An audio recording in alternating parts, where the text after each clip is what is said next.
allo salaamaaleykum. maaleykum salaam. kilifa bu kër gi ñu ngi lay nuyu. maa ngi lay fay lu bëree bëri. ok kilifa yow rappeur nga bokk groupe kër gi waaye it nga bokk ci mouvement citoyen bi di Y'en a marre. ngeen actif bu baax ci citoyenneté ak promotion de la citoyenneté au Sénégal et en Afrique sax. kilifa ñu ràññee leen bu baax ci xeex bi ñuy xeex bi Sénégal di xeex ci wàllu coronavirus wante dañu gis ci ndorteelu semaine bi ñu gis ay xale ay ndaw ya nga xamante ne dañaa génn di braver les interdits di laaj ñu lever couvre-feu beeg état d'urgence bi état bi tegoon en place ba mu jaral leen ñuy affronter ak force de l'ordre en tant que militant citoyen yow nan nga gisee comportement jeunes yooyu. waaw maa ngi nuyu ñëpp ñu koy seetaan wala di ko déglu. alors ni ma gisee seen comportement c'est juste un ras-le-bol. C'est un ras-le-bol. Donc je pense que ni pour les qualifier ça va être un peu compliqué ou un peu difficile. Alors du coup la faute c'est en haut, parce que aussi nous sommes tous des êtres humains, nous sommes des Sénégalais et on sait très bien ce qui se passe dans ce pays. Depuis pandémie bi ñëw on a vu un élan de solidarité de tous les Sénégalais de tous bords. Effectivement. Tout le monde, tous les Sénégalais ont été conscients sur ce qui se passe. Effectivement. ñu jël lépp toog pour une fois ñëpp booloo nekk benn, amul parti politique, amul mouvement citoyen, amul dara. ñu jël sunu kii yooyu ñëpp tegee ko nële de côté, ñun ñëpp jox bopp jox nopp benn nit muy le chef de l'État, le président de la République et son gouvernement. Alors ñu taxaw teg ñu ci benn programme mais dañoo nekk ci crise sanitaire, dañu nekk benn pandémie, dañu nekk ci guerre benn ennemi bu ñu gisul. Maintenant ce qu'on va faire mooy on va gérer ça. ñu ne leen comment ñu ne ils vont mobiliser, le gouvernement va mobiliser 1000 milliards. ñu ne bu ñu mobiliser 1000 milliards après ñu def dispatching bi ñu dinañ gérer secteur sangam dinañ gérer secteur nangam dinañ gérer lii dinañ génne 64 milliards pour aide alimentaire. 64 milliards mon cher pour aide alimentaire.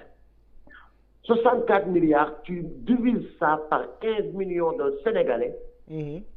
ku ci nekk di nga am 4 266 000. 4 266 000. 266 000. Fais le calcul, tu as ta machine. Est-ce que bi pandémie bi commencé ba léegi dégg nga benn Sénégalais lambda bi nga xamante ni bokkul ci obédience bokkul ci dara bu taxaw ne la man maa ngi jot dimbal bi.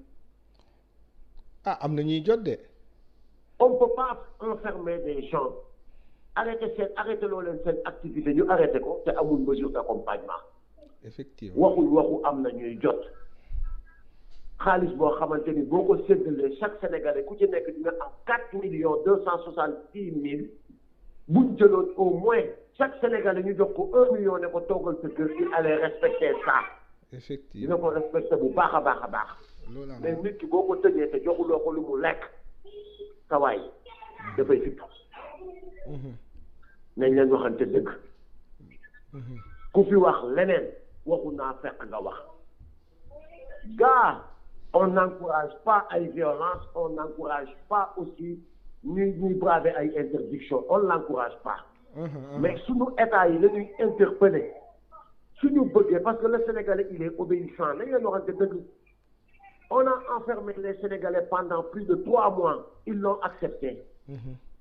dañu obéir dañu toog nangoo tëju mais bu ñu toogee nangoo tëju ba pare ñi leen tëj fekkuñu leen fa dinañ ne génne leen ñu man analyse bi ma def loolu la du leneen.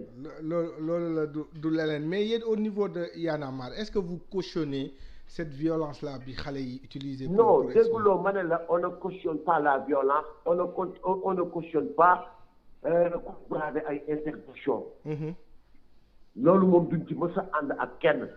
mais moo tax suñuy interlocuteur du cette fois-ci c'est pas les populations mais c'est l'État directement l'État du Sénégal le gouvernement Macky Sall et son gouvernement. Un pays da nga koy mun a gérer et comment gérer un pays duñ leen ko jàngal parce que ñoom ñoo laaj baatu réew bañ jox leen réew mi ne leen gérer leen ko kon duñ leen ko jàngal. xam nañ ko bu baax a baax xam nañ fépp fuy metti xam nañ lu tax booy di fippu xam nañu ko ñoo ko gën a xam. xam nañu ko le problème c'est pas en plus le problème c'est pas booy nit ñi dañuy fippu rek nga def ay levée d'interdiction. C'est encore un échec. Parce que population yi fipp nañ da ngay xool lan la ñuy jooy li population yi di jooy mooy les Sénégalais nangu nañu toog ci seen kër yi bu àndee ak mesure d'accompagnement wax ji lii la du leneen gars yi fipp wuñu parce que ils ont envie de sortir. Gars yi fipp wuñu parce qu'ils en ont marre d'être enfermés. Gars yi dañu fipp parce que dañ leen a tëj ba pare seetaan leen. dañ leen bàyyi ak seen bopp daal. mais dañ leen bàyyi ak seen bopp. wax ji lii la. wax ji du leneen. te man maa la wax ni par exemple bi gars yi fippoo. le lendemain bu fekkoonte ni par exemple le président de la République def na un discours. ne d'accord toog leen respecté leen ni nga xamante ni mooy loi couvre-feu bi ak état d'urgence bi ndimbal yi waxuma la ndimbal yi mais dinañ fexe fu fépp nga nekk. dinañ la fexe jox loo xamante ni di ko dimbali ko. sa waay on a mobilisé 1000 milliards où sont les 1000 milliards fan la dugg. na ku nekk na ku ci nekk poser cette question fan la dugg. ñoom nee nañ en tout cas le sénégalais lambda gisu ko ah. ñoom nee nañ ci xeex ñoom nee nañ ci xeex bi lañ ko dugal te aussi jënd nañ ceeb diwlin ak ay kii yu ñuy séddale sénégalais yi. gis nga moom laa la wax léegi. Côte d'Ivoire ji jege nañu. Côte d'Ivoire jege nañu. dañoo jënduñu ceeb jënduñu diwlin. mais dañu créer une banque. mais yow fii ku ci nekk tu as un numéro de téléphone. waxuma la chaque famille je te parle pas de chaque famille. mais fii ku ci nekk tu as un numéro de téléphone. effectivement. ku ci nekk recensé nañ la. xam nañ ku ci nekk yaay kan ak ci yaay nan ak nan ngay gérer say responsabilité ak yooyu yëpp. au lieu de jënd ay ceeb ak ay diwlin benn partie la une toute petite partie kese ko gis. ñu defoon comme le système ivoirien.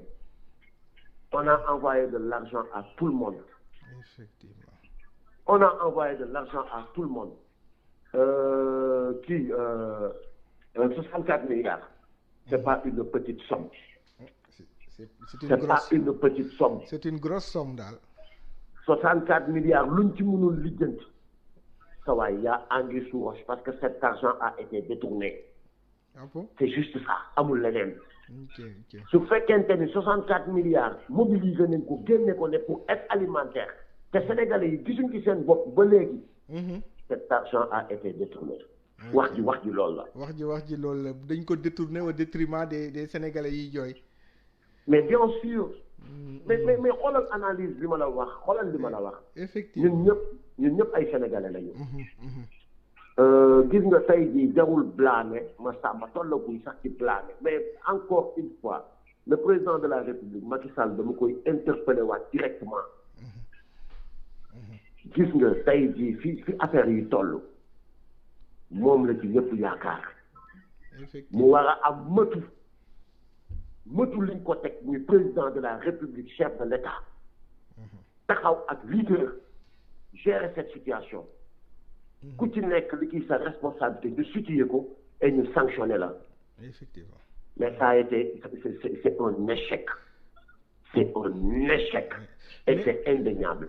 mais kilifa ñu seetlu ni président le gouvernement dafa alléger les mesures yu mu tegoon en place pendant ce temps virus bi ñi muy dal ñi ngi gën a bari ñi ñàkk seen bakkan aussi la même chose loolu gisoo paradoxe.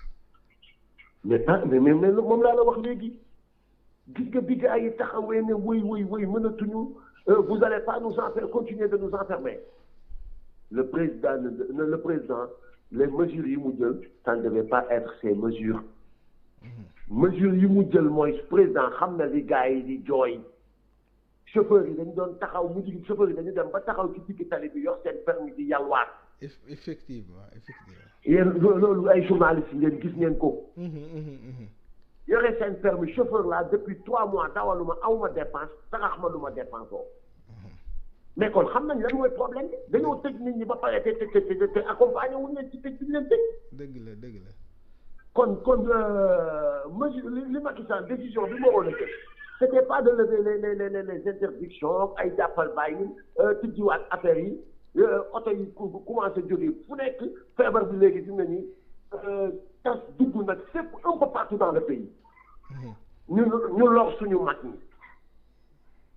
suñu yaay yi suñu papa yi suñu maam yi ñu lor leen. C'est grave ce qui se passe dans ce pays c'est très grave. c'est très grave mais kilifa xam naa fi ñuy daanelee mooy yow da nga am beneen casquette muy casquette acteur culturel parce que yow yaa ngi bokk ci groupe kër gi di rappeur groupe rap bu mag bu représentatif au Sénégal ministre de la culture wax ni pour votre secteur de la culture am na 3 milliards yu ñu leen destiné. 3 milliards am na 3 milliards yu ñu destiné. aux acteurs pour le secteur de la culture. yow nan nga gisee loolu les 3 milliards yu ñu leen jagleel yéen acteurs culturels yi. xam nga pandémie bi mu amee amul ku mu touché wul amul benn secteur bu mu touché wul.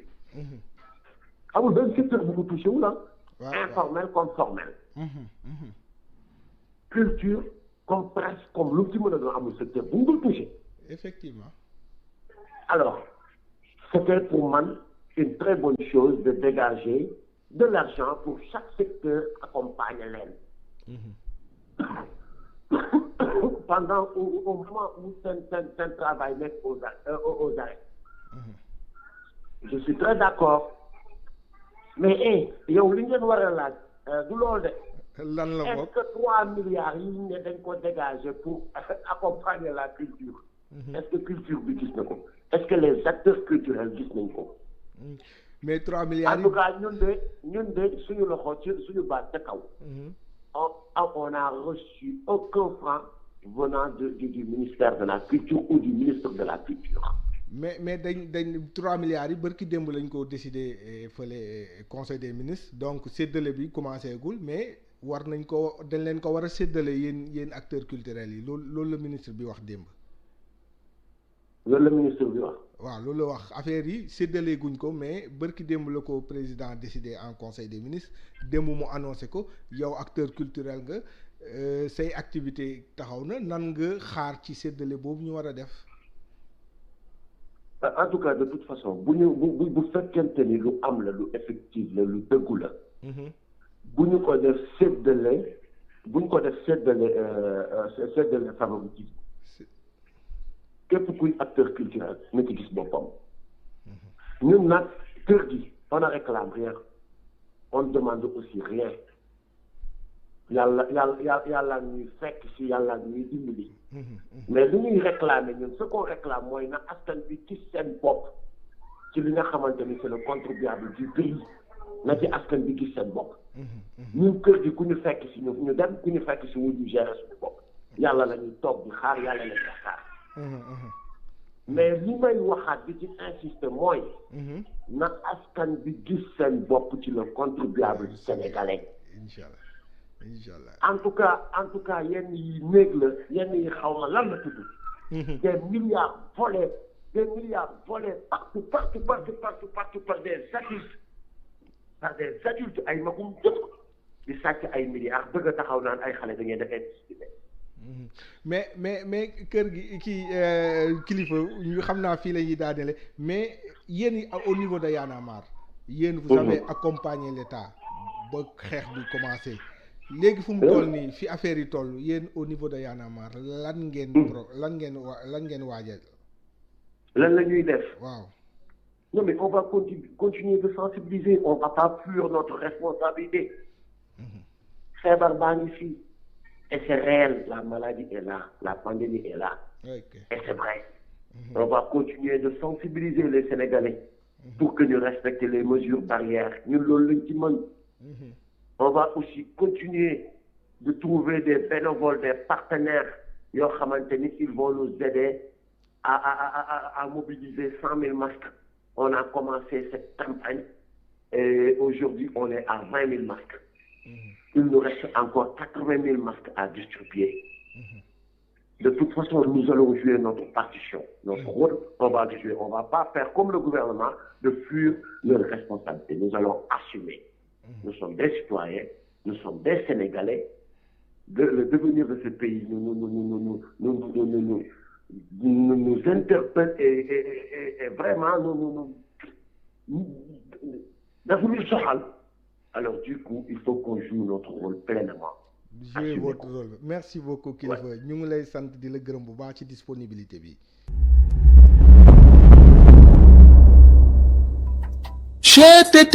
mais yow sawaay yow fu ñu la fekk yaa ngi ci kanamu ordinateur bi wala sa kanamu tablette ba sa téléphone portable lu xew mais damay lire ay information waaw xoolal boo bëgg am ay information yu leer nañ et en temps réel duggal ci www.senegal7.com ay information yu wóor man de maa ngi application Sénégal 7 lépp lu xew dama koy jot ci sama téléphone ci tàng bi te nag application Sénégal 7 am ko yomb na da ngay dugg ci Play Store wala Apple Store nga télécharger ko rek xam li xew ci réew mi ak la xew ci bitim réew te nag dara du la ci umpu. Vous voulez des informations en temps réel? Cliquez sur www.senegal7.com. Sénégal 7, le roi de l'information en temps réel.